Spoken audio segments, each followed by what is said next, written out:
함께 보신 말씀은 사무엘하 15장 7절에서 23절까지 말씀입니다.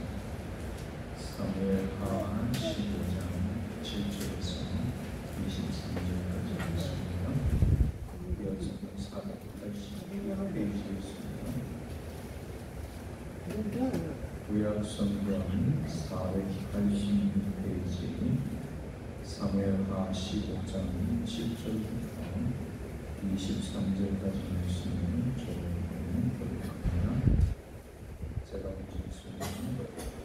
4년 만에 압살롬이 왕께 아뢰되 내가 여호와께 소원한 것이 있사오니 청하건대 내가 헤브론에 가서 그 소원을 이루게 하소서. 당신의 종이 아람 그술에 있을 때 서운하기를 만일 여호와께서 반드시 나를 예루살렘으로 돌아가게 하시며 내가 여호와를 섬기리이다 하였나이다. 왕이 그에게 이르되 평안히 가라 하니 그가 일어나 헤브론으로 가니라. 이에 압살롬이 정탐을 이스라엘 모든 지파 가운데 두루보내 이르기를 너희는 나팔 소리를 듣거든 곧 말하기를 압살롬이 헤브론에서 왕이 되었다 하라 하니라. 그때 청함을 받은 이들은 압살롬과 함께 예루살렘에서부터 헤브론으로 내려갔습니다. 그들은 압살롬이 꾸민 모든 일을 알지 못하고 그저 따라가기만 한 사람들이라.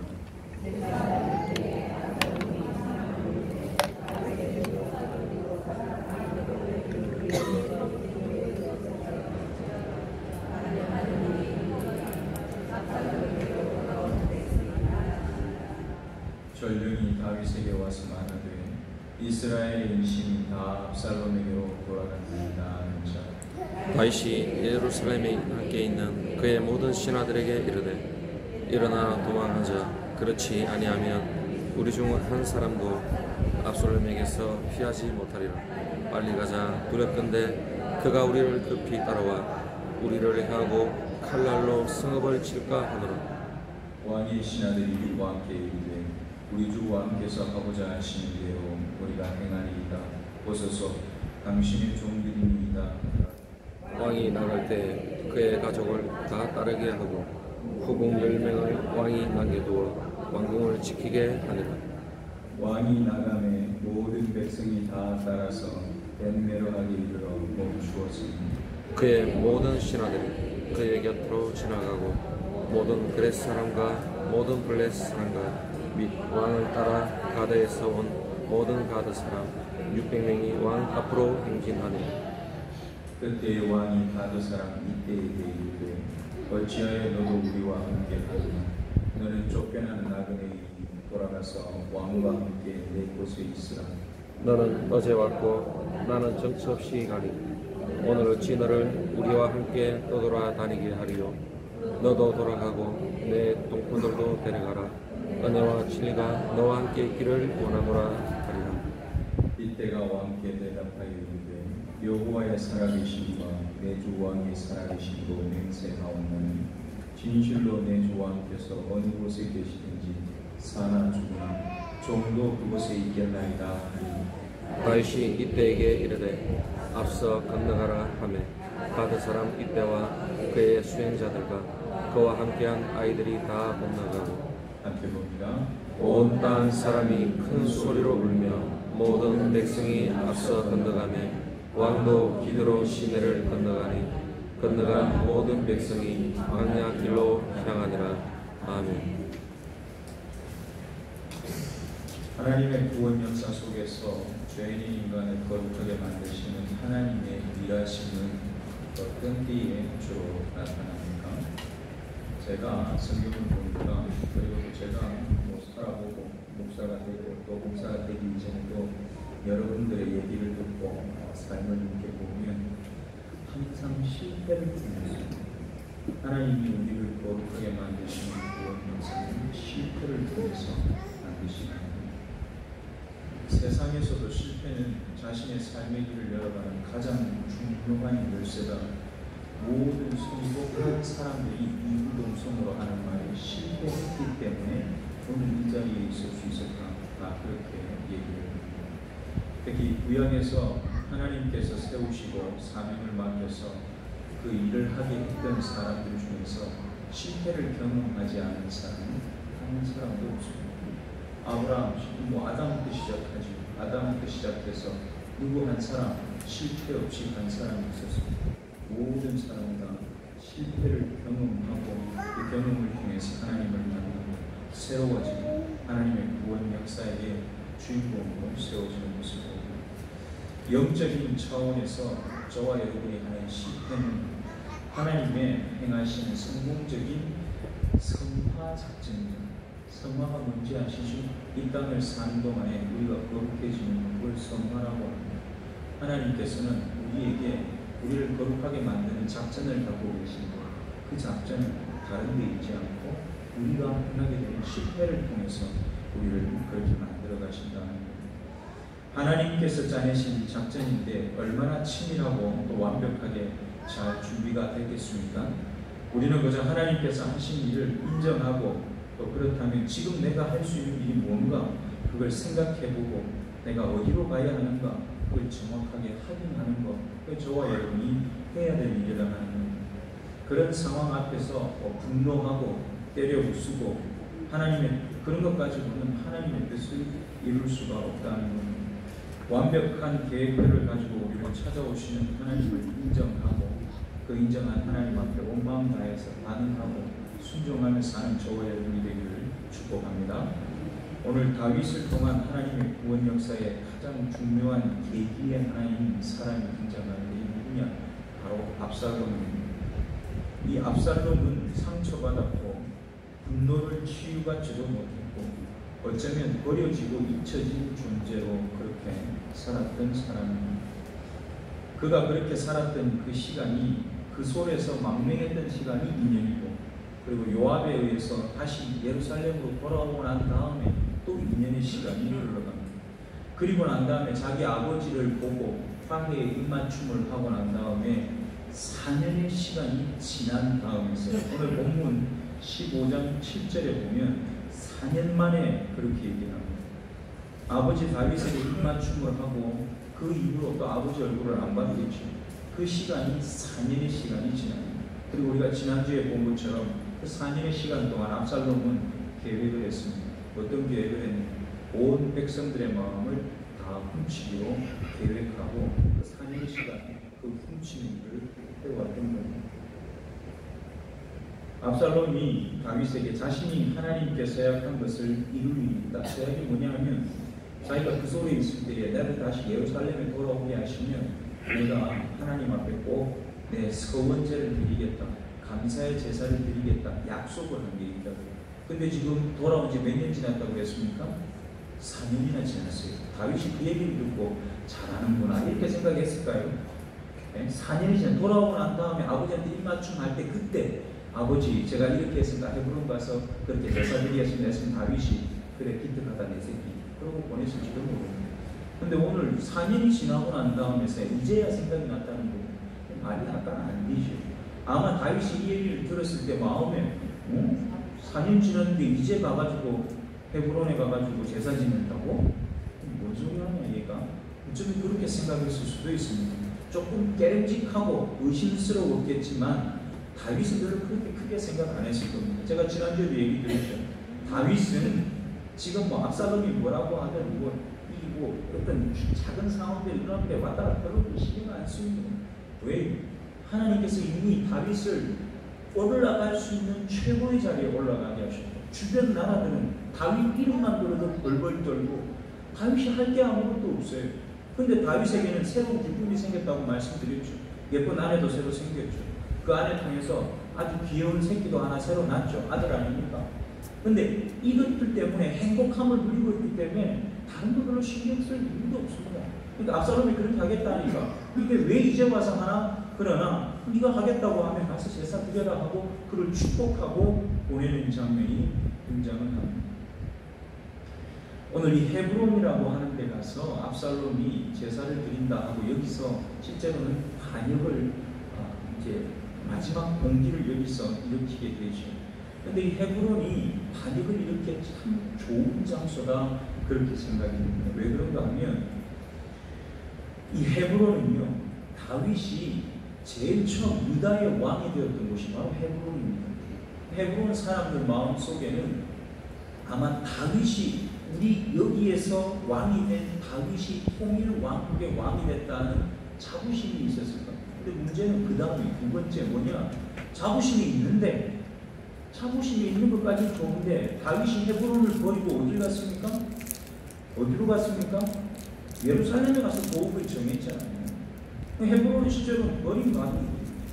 그러니까 우리는 뭐지? 앞졌던 게 뭐 쳐다보는 게 입니까?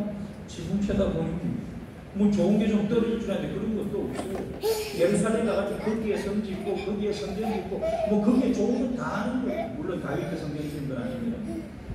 예루살렘 성을 새롭게 만들고 그 사람들이 모여들고 거기가 중심이 되어서 하나님의 역사를 이루는 곳이 되고, 헤브론은 역사에서 사라지는 곳이 되는 거예요. 헤브론 입장에서는 다윗에 대한 내심감, 우리가 그동안 얼마나 열심히 도와서 같이 나라를 일으키려고 했었는데 우리는 뭐지? 하는 그런 마음이 있었을 거라는 거예요. 그리고 또 한 가지, 압살롬이 어디에서 태어났는가 하면 바로 헤브론에서 태어났습니다. 압살롬이요, 헤브론에 오늘만 왔을까요? 저는 그렇지 않다고 여러 차례 왔다 갔다 했습니다. 여러 차례 왔다 갔다 했습니다. 오늘 헤브론과 관련 있는 사람이 또 한 명 더 나오는데, 오늘 본문에 보면 이 압살롬이 아히도벨을 불렀다는 장면이 나옵니다. 본문 12절에 보면 나오거든요. 12절 함께 봅니다. 12절 같이 읽습니다. 제사 드릴 때에 압살롬이 사람을 보내 다윗의 모사 길로 사람 아히도벨을 그의 성읍 길로에서 청하여 온지라. 반역하는 일이 커가매 압살롬에게로 돌아오는 백성이 많아지니라. 아멘. 길로 사람 아히도벨을, 길로라고 하는 지역은 여기 나오는 그 헤브론에 속해 있는 작은 성읍 중에 하나입니다. 이게 다윗의 책사인 아히도벨이라고 하는 사람이 그 지역 사람입니다. 예루살렘 출신이 아니라 아히도벨 사람, 이 헤브론 사람. 이 압살롬이 헤브론으로 오고 가며 자기가 백성들의 마음을 훔치는 기간 동안에 그를 도와서 함께 일할 동안 사람이 있으니 바로 아히도벨이었던 겁니다. 헤브론은 압살롬이 반역을 일으키기에 모든 상황이 다 준비되어 있는 곳이 바로 헤브론이었습니다.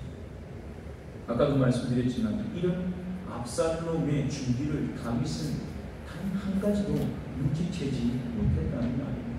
그랬다면 압살롬은 정말 흉악하고 정말 치밀한 사람, 진짜 나쁜 놈이죠. 어쨌든 간에 압살롬은 자기가 준비한 대로 일을 진행합니다. 우리가 읽었던 본문 앞에 보면 압살롬이 아버지한테 얘기하고 난 다음에 200명의 예루살렘에 있는 유력한 사람들을 다 헤브론으로 초대를 합니다.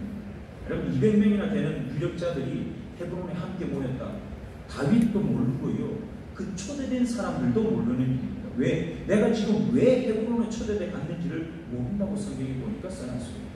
이게 압살롬이 굉장히 치밀하게 계획했다는 거예요.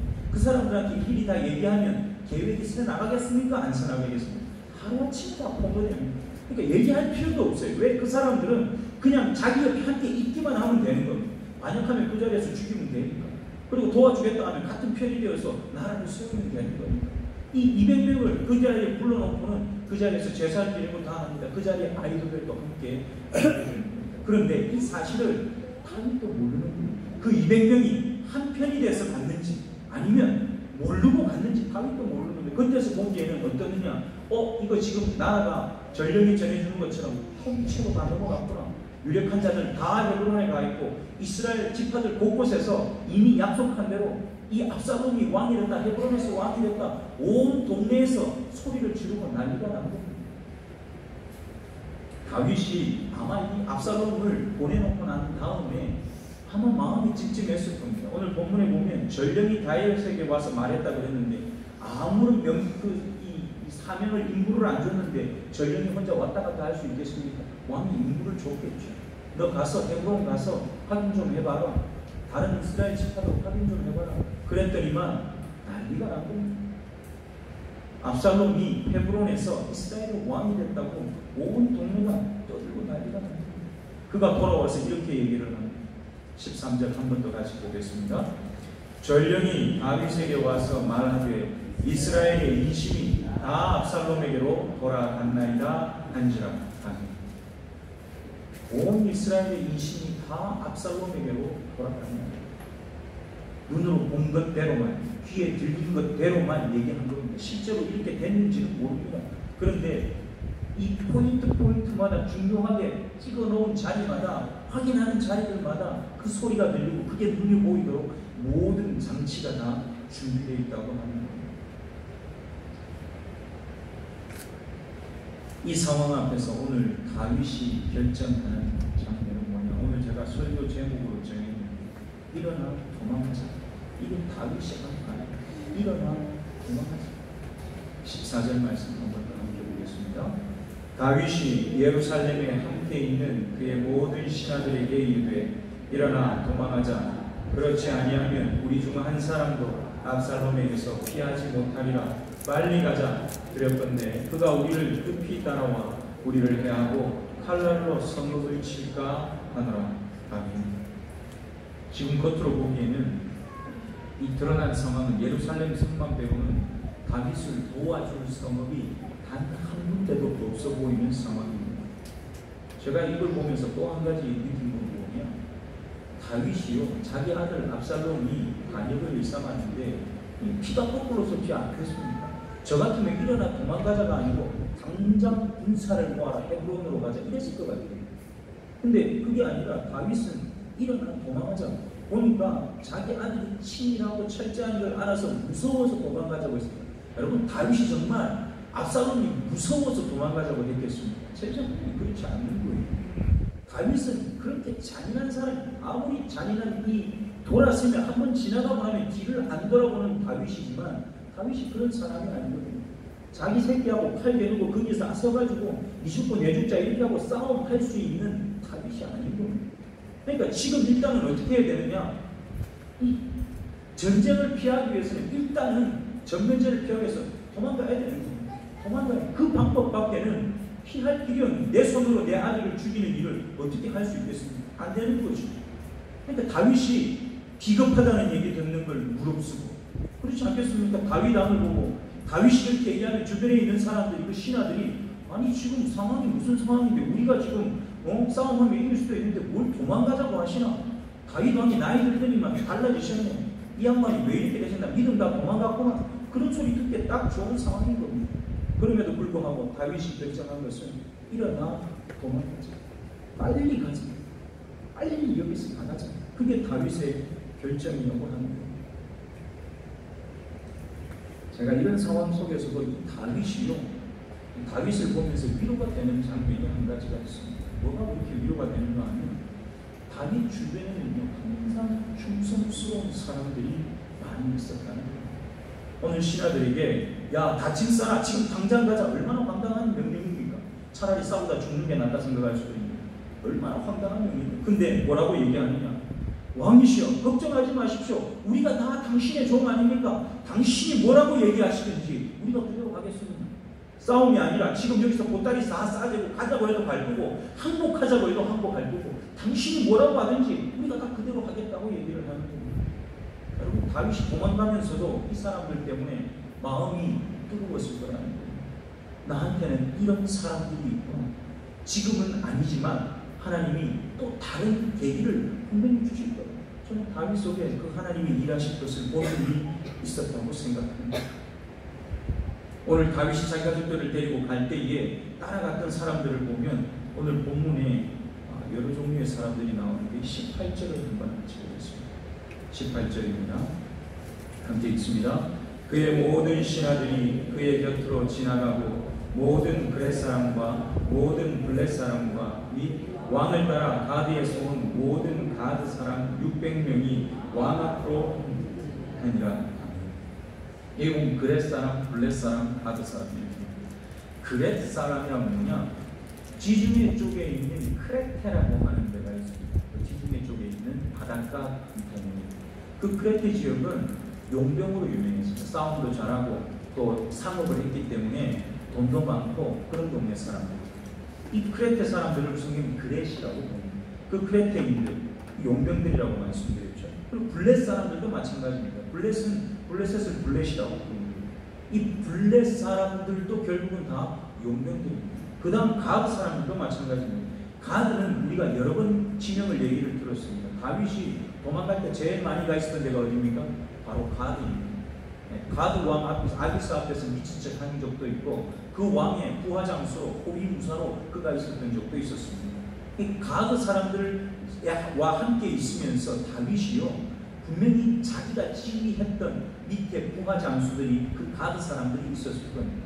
그런데 이 가드 사람들은 우리가 뒷부분에 가보면 이때라고 하는 사람의 지휘를 받는데 이 이때라고 하는 사람은 언제 온 사람이냐? 다윗의 얘기를 빌리면 이 이때라고 하는 사람은 온 지가 얼마 안 됐어요.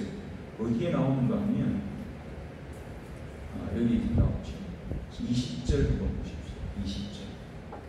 20절 함께 읽습니다. 너는 어제 왔고 나는 정처 없이 가니 오늘 어찌 너를 우리와 함께 떠돌아다니게 하리요. 너도 돌아가고 내 동포들도 데려가라.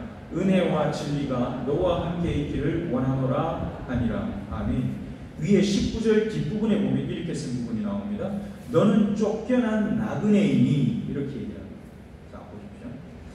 이때라고 하는 사람이 가드 사람들 용병들을 데리고 다윗에게 투항을 해온 겁니다. 이 600명은 다윗이 처음 싸움할 때 데리고 다녔던 그 600명이 아닌 겁니다. 이 가드 사람 이때가 600명의 사람들 데리고 다윗에게 온 이유는 자기 나라 가드에서 쫓겨났기 때문에 왜 쫓겨난지는 모르겠습니다. 그러나 그 쫓겨난 이유가 분명히 다윗과 어느 정도는 연관이 있고 이 사람도 자기가 그때 다윗을 섬겼던 부하장 중에 한 명이었을 거다. 우리가 추리를 해볼 수 있다는 겁니다. 그러니까 다윗이 이때를 향해서 아니 이런 사람이 옆에 있으면 든든할 거 아닙니까? 든든할 거 아닙니까? 실제로는 용병들이니까 다윗 옆에 있는 게 다윗 입장에서는 훨씬 더 마음이 편안할 수 있습니다. 한번 생각해보세요. 압살롬이 용병들하고 일을 꾸몄겠습니까? 용병들하고 일을 꾸몄겠어요? 그럴 수 없는 거거든요. 용병들은 다 기본적으로 다윗성 안에 다윗과 가장 가까이 있는 사람들, 가장 가까운 곳에서 경호하던 사람들이기 때문에 그 사람들하고는 일을 꾸밀 수가 없습니다. 다 멀리 있던 사람들하고 일을 꾸미는 거죠. 그러니까 다윗 입장에서도 이 사람들이 옆에 있는 건 든든한 겁니다. 그런데 다윗이 이때를 보고 가라고. 넌 어제 왔고 아까 얘기했죠. 넌 쫓겨나서 나한테 온 지 얼마 됐다고 지금 또 나하고 같이 이렇게 또 도망자한단 말이냐. 그렇게 하지 말고 너 왕한테 돌아가라. 너는 돌아가 있어도 하중에 문제될 게 없다. 그냥 거기서 왕을 섬기고 살아라고 보냅니다. 근데 보내면서 다윗이 뭐라고 하는지 아세요? 오늘 아까 읽었던 본문 20절 뒷부분에 보면 이렇게 썼죠. 은혜와 진리가 너와 함께 있기를 원하노라. 아멘. 은혜와 진리가 너와 함께 있기를 원하노라. 은혜와 진리 이 두 단어는 하나님이 어떤 분인가 하는 걸 나타낼 때 가장 대표적으로 쓰일 수 있는 단어입니다. 풀어서 설명하면 이렇습니다. 자기가 한 약속을 목숨을 걸고 지키시는 하나님. 자기가 한 약속을 목숨을 걸고 지키시는 하나님이 너와 함께 하기를 바란다. 그 말은 너도 나한테 한 약속을 지킬 수 있겠느냐 그 말입니다. 언젠지 모르지만 자기들끼리는 약속이 있었겠죠. 받아줬을 때 제가 당신을 목숨을 걸고 지키겠습니다. 약속하고 서야겠죠. 근데 물어보는 겁니다. 은혜와 진리가 너와 함께 하기를 원한다. 그러니까 그 말에 대해서 이때가 목숨을 다해서 함께 하겠다고 화답을 합니다. 어디에 있습니까? 21절입니다. 21절 함께 읽습니다. 이때가 왕께 대답하여 이르되 여호와의 살아계심과 내 주 왕의 살아계심으로 맹세하옵나니 진실로 내 주 왕께서 어느 곳에 계시든지 사나 죽으나 종도 그곳에 있겠나이다 하니. 아멘. 이때는 자기가 다윗과 처음 했던 약속을 잊어버리지 않고 그대로 다윗 앞에 나는 목숨을 걸고 당신하고 함께 하겠습니다 하고 얘기하는 겁니다. 오늘 여기까지가 다윗과 함께하는 사람들이 얼마나 다윗에게 충성스러운 사람이냐 하는 것을 잘 보여줍니다. 오늘 이때를 보고 다윗이요 두말하지 않고 네가 앞서가라. 먼저 그 기드론 강을 건너갑니다. 여러분 기드론 강이라고 할 때 기드론이 무슨 뜻인지 아십니까? 기드론. 여러분 성경에 보면 설명해놓은 성경이 있을 수도 있습니다. 어둠의 강이에요. 어둠의 강. 기드론 뜻이 어둠의 강이에요. 무슨 말입니까? 그 강을 건너가면 빛이 있는 것이 아니라 그 강을 건너가면 앞에 안 보이는 거예요. 지금 다윗이 자기 식구들을 데리고 병사들을 데리고 또 혹은 따라오는 백성들을 데리고 기드론 강을 건너가는데 그 강을 건너가면 무슨 다른 일이 생겨날 빛이 있는 다음 세대를 다음 일을 위한 비전이 있고 계획이 있는 곳이 아니라 그 강을 건너가면 아무것도 안 보이는 곳이야. 근데 누가 오늘 다윗을 그 강을 건너가도록 뒤에서 채찍질을 하십니까? 누가 하고 계십니까? 압살롬이 하고 있습니까? 아닙니다. 하나님이 하십니다. 하나님이 다윗으로 하여금 그 강을 건너가면 앞이 안 보이는데 그걸 건너가도록 하나님께서 다윗을 채찍질하고 계십니다.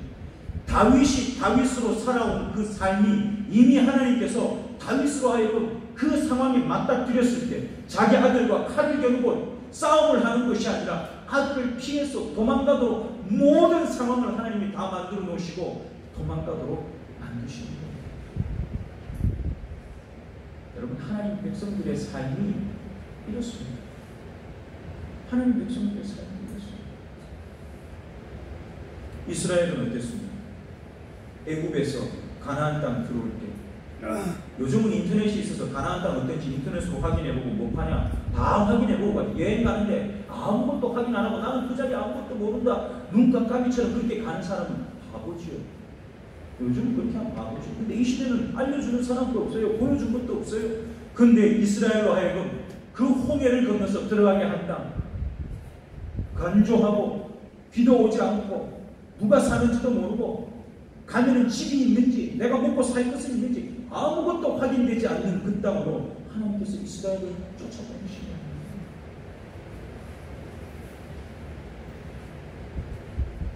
하나님의 백성들은 그 광야에서 하나님을 만났습니다. 이스라엘은 그 광야에서 어떻게 하면 하나님과 동행할 수 있는지를 배우고 그 배운 하나님을 모시고 광야의 삶을 살아야 됩니다. 오늘 저와 여러분은 어떻습니까? 우리는 머릿속에 내가 다 계획을 가지고 내 마음속에 청사진을 다 가지고 하나님이 보여주신 길로만 간다. 정말 그렇습니까? 정말 우리는 그렇게만 살아왔습니다. 저도 제 인생을 거꾸로 뒤돌아보면 그런 적 거의 없습니다. 그런 적은 거의 없습니다. 항상 새롭게 발을 내딛을 때 그 내딛는 데는 깜깜한 곳입니다. 알아볼 만큼 알아보는데도 알아봐지지가 않습니다. 와보면 다릅니다. 그게 하나님께서 하시는 내 삶에 했던 하나님의 역사라는 겁니다. 오늘 이 다윗에게도 하나님은 똑같이 일하십니다. 그 어두움 속으로 들어가게 하시는데 그 어두움 속은 다윗을 죽게 하고 다윗을 파괴시키고 멸망시키는 자리가 아니라 하나님만 바라보고 그 강을 건너갈 때 하나님께서 그를 그 속에서 다시 거룩하게 만들어내는 하나님의 작전이 그 속에 있는 땅, 그게 바로 기도로 건너가는 그 자리라고 합니다. 오늘 하나님께서 여러분에게 뭘 요구하시는 것 같습니다. 뭘 요구하시는 것 같습니다. 여러분 삶을 거꾸로 돌아보시고 앞으로 걸어가야 될 때를 한번 머릿속에 그려보시기 바랍니다. 우리 생초교회가 가야 할 곳을 머릿속에 한번 그려보시기 바랍니다. 왔던 대로 여러분 하나님은 그렇게 하시지 않습니다. 어떻게 하실지 잘 생각해 보십시오.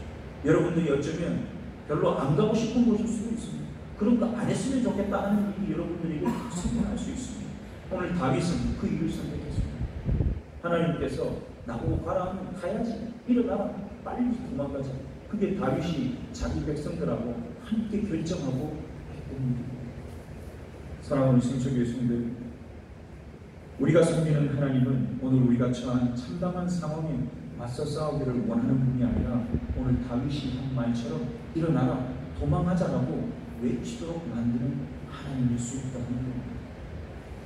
어디로 도망갑니까? 금방 말씀드렸죠. 어두운 강을 건너서 내일이 어떻게 될지 모르는 빛이 없는 광야로 우리 보고 들어가라. 하나님 그렇게 말씀하십니다. 그런데 그곳은 죽음과 멸망과 끝이 아니라 새로운 시작이 있고 새롭게 됨이 있고 거룩하게 되는 회복이 있는 은혜의 자리가 아무것도 안 보이는 광야라고 하는 자리입니다. 이것이 하나님이 행하시는 구원의 역사의 신비이고 우리 믿는 사람들이 나만 알고 있는, 나와 하나님만 알고 있는 비밀이 그 속에 있는 자리입니다. 진짜 진정한 용기가 필요할 때는 바로 이런 순간입니다. 진짜 용기가 필요할 때는 바로 이 순간입니다. 비겁하다고 손가락질 당하고 요거도 먹고 그래도 하나님께서 지시하는 곳이 그곳이라면 가야 된다. 그게 진짜 용기가 필요하다. 다윗이 자존심을 세우지 않고 일하시는 하나님을 향한 믿음의 용기를 낸 것처럼 우리 앞에 일어나는 수많은 일들 가운데 하나님의 뜻대로 우리의 결정과 걸음이 인도함 받기를 간절히 소원합니다. 우리에게는 또 3일의 시간이 주어집니다. 그 3일의 시간 동안 오늘 다윗을 인도하시고 다윗의 길을 사정없이 밀어젖히고 있는 그 하나님과 여러분도 동행하는 3일이 되시기를 축복합니다. 기도하겠습니다.